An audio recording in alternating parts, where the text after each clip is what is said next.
Halo ladies and gentlemen, selamat datang di Wall Story.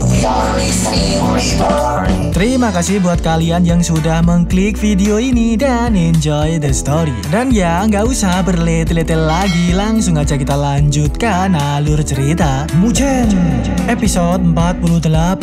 Let's relax.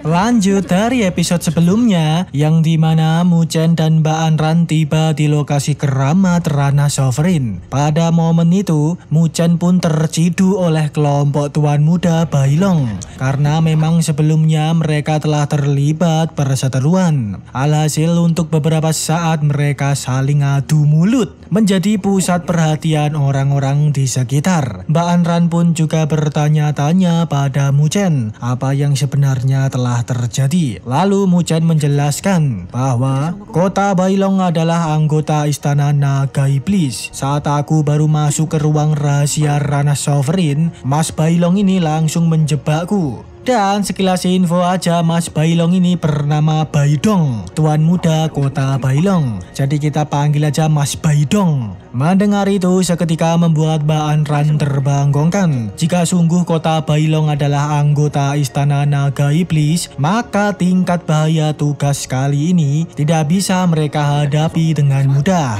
Harus segera melapor ke Akademi Beicang. Setelah itu Mas Baidong langsung memerintahkan Mbah pendamping backingannya untuk ngeponteng-ponteng Mugen. Menyadari itu, Mbak Anran pun inisiatif mengajukan diri untuk melawan Mbah pendamping bertujuan melindungi Mugen. Namun si Mugen menghentikan kelakuan Mbak Anran. Dia mengatakan jika Mbak Anran yang beraksi, mungkin para babu-babunya Mas Baidong juga akan ikut turun tangan. Maka dari itu, lebih baik Mugen yang senggel sendiri melawan Mbah pendamping. Sedangkan Mbak Anran disuruh bergegas mencari Mbak Suan dan kawan-kawan. Mugen akan berusaha mengulur waktu. Asalkan bisa menemukan Mbak Susuan dan kawan-kawan secepatnya, maka bisa membantu Mugen mengatasi masalahnya. Alhasil Mbak Anran mengiyakan saran Mugen, bergegas OTW mencari Mbak Suan dan kawan-kawan.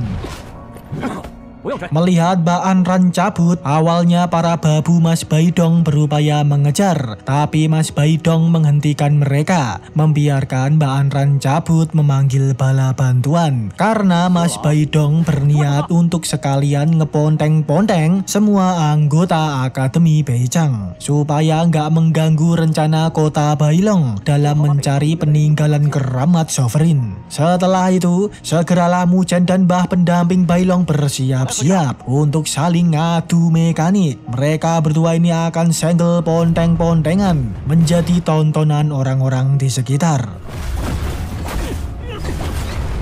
Mugen yang berada di ranah Heavenly Fusion tahap awal melawan mbah-mbah tua bangka di ranah Heavenly Transformation tahap awal. Perbandingan kekuatan di antara mereka ya cukup lumayan. Namun kok bisa-bisanya si Mugen bocah bau kencur ini mampu mengimbangi Mbah Bailong, menahan semua serangan Mbah Bailong hanya dengan menggunakan tangan kosong. Membuat orang-orang di sekitar sedikit bertanya-tanya. Tampaknya latar belakang Mugen gak sederhana.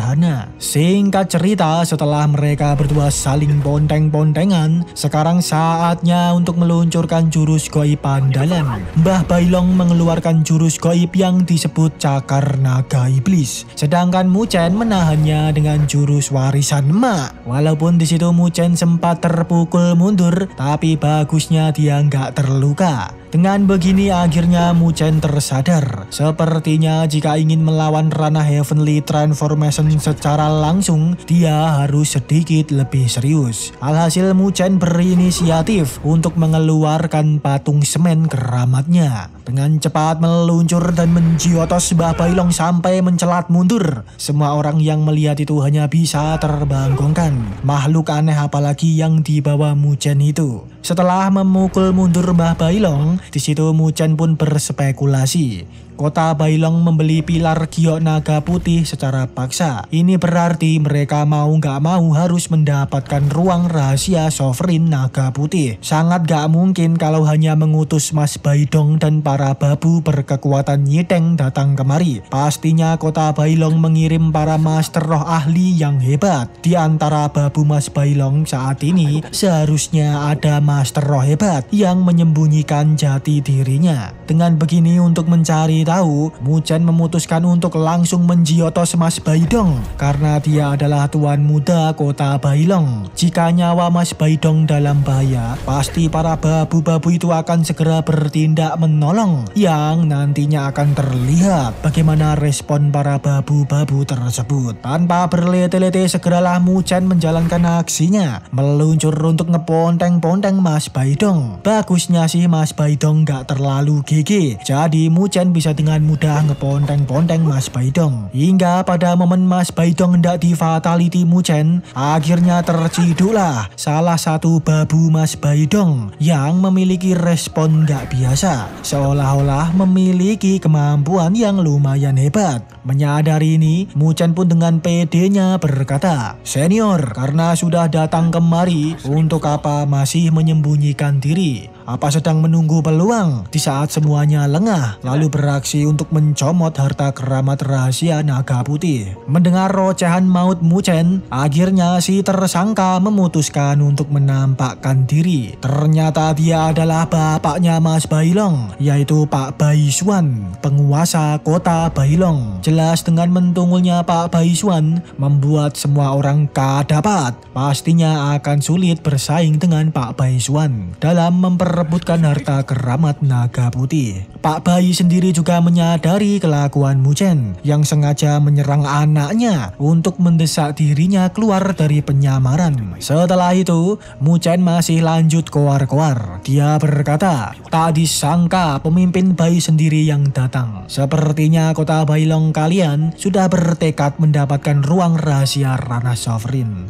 Mendengar itu, Pak Bai pun memilih untuk langsung meluncur aja menjotosi bocah bau kencur yang mengganggu semua rencananya. Dengan cepat Muchen menghindar, memerintahkan patung semennya untuk menahan Pak Bai. Tapi sayangnya nggak butuh waktu lama bagi Pak Bai untuk menjiotos delosor patung semen. Tampaknya kemampuan Pak Bai nggak boleh diremehkan. Hanya dengan satu jotosan aja sudah bisa membuat patung semen terpukul mundur. Pak Bai ini berada di ranah Heavenly Transformation tahap menengah, satu tingkat di atas sembah pendamping. Alhasil Muchen memutuskan untuk kabur aja dulu, menyelamatkan diri. Tapi ya sudah bisa kita tebak, Pak Bai nggak akan tinggal diam. Dia meluncurkan jurus gaib saktinya untuk menggagalkan Muchen. Mendapat itu, Muchen nyoba menahan dengan menggunakan jurus kitab konstelasi 4 dewa andalannya. Namun bersamaan dengan itu, perfect timing banget, kawan-kawan Muchen udah tiba di TKP. Alhasil Muchen belum sempat meluncurkan jurusnya, udah ditolongin dulu sama kawan-kawannya. Mereka semua juga udah mengetahui situasi yang terjadi. Mbak Anran yang ngasih tahu mereka bahwa Kota Bailong adalah anggota Istana Naga Iblis. Dengan terkuaknya fakta ini, semua orang yang di TKP seketika juga mulai was-was dengan Pak Bai, karena Istana Naga Iblis senantiasa terkenal dengan sikap kejam. Kali ini mereka semua harus mewaspadai Pak Bai serta semua anggotanya. Sedangkan untuk Pak Bai, terlihat tampangnya semakin bad mood dengan kelakuan Muchen. Beliau memiliki niat untuk mengatasi Muchen dulu sebelum lanjut mencomot harta keramat, supaya ke depan nih bocah nggak mengacaukan rencananya. Bersamaan dengan momen itu, tiba-tiba bangunan keramat ngambang bereaksi, memancarkan gelombang energi gaib spiritual yang kemungkinan pertanda ruang rahasia akan segera terbuka. Segeralah orang-orang OTW mendekat ke bangunan ngambang tersebut. Tapi yang membangongkan, tiba-tiba beberapa dari mereka langsung mencelat mundur terkena energi gaib bangunan ngambang. Selang beberapa menit, mentungul formasi penghalang spiritual yang menghadang mereka, mencegah orang luar masuk ke dalam bangunan ngambang. Hal ini pun membuat orang-orang berinisiatif gotong royong bekerja sama untuk menyerang penghalang formasi tersebut, berupaya menerobos masuk. Sedangkan untuk grup Muchen dan Pak Bayi, mereka ini masih belum bergerak, mengamati dan memantau situasi. Karena sudah pasti benda peninggalan ranah Sovereign Naga Putih nggak sesederhana itu. Ditambah lagi, Mbak Swan menginfokan bahwa Master Naga Putih pernah menjadi anggota Istana Naga Iblis. Pak Bayi dan babunya adalah kaki tangan Istana Naga Iblis. Kali ini mereka mungkin datang dengan persiapan. Jadi lebih baik bersiaga dan waspada.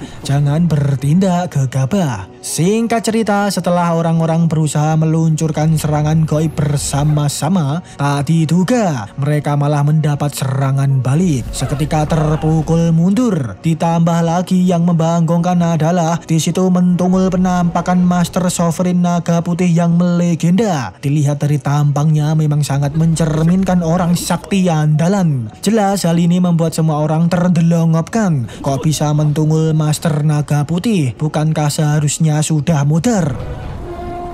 Di sisi lain, Mbak Swan menginfokan lagi kalau penampakan itu memanglah Master Naga Putih, namun hanya sebuah sisa gambaran energi spiritual. Simpelnya kayak seutas jiwa gentayangan. Walaupun begitu, sudah memiliki kekuatan sehebat ini, tak terbayangkan betapa ngeri-ngerongnya kekuatan Mas Naga Putih pada masa hidupnya dulu. Orang-orang yang di TKP masih berupaya untuk meluncurkan serangan lagi, nyoba ngelawan jiwa Mas Naga Putih. Hanya sisa gambaran energi spiritual aja, gak ada yang perlu ditakuti. Namun siapa sangka semua serangan tersebut gak ada apa-apanya bagi Mas Naga Putih. Malahan dengan sangat easy Mas Naga Putih menjentikkan jarinya. Seketika langsung membuat semua orang melembung delosor di TKP. Lalu di situ Pak Bayi Swan nyoba nyamperin Mas Naga Putih, membuat Mas Naga Putih menyadari bahwa Istana Naga Iblis ternyata memang telah mengutus anggota datang kemari. Di situ Pak Bayi koar-koar pada Mas Naga Putih untuk menyerahkan benda berharga yang dibawa pergi Mas Naga Putih dari Istana Naga Iblis. Namun Mas Naga Putih hanya diam aja. Alhasil membuat Pak Bayi bad mood, mengeluarkan cenil keramat gaib yang memancarkan energi spiritual lumayan ngeri. Tak lama kemudian mentungul penampakan seseorang yang dikatakan adalah belahan diri Sovereign, yaitu Master Sovereign Naga Hitam. Dengan kata lain, di sini ada Mas Naga Putih dan Mas Naga Hitam. Sudah jelas mereka akan saling berlawanan, yang nantinya akan terlibat ponteng-pontengan. Dan episode pun bersambung, ladies and gentlemen. Terima kasih buat kalian yang sudah menonton video ini sampai habis. Kalian benar-benar andalan. Dan oke, ladies and gentlemen, kita tutup videonya sampai di sini aja. Nantikan video terbaru dari We Are Listening. Oke, see you in the next level. Bye.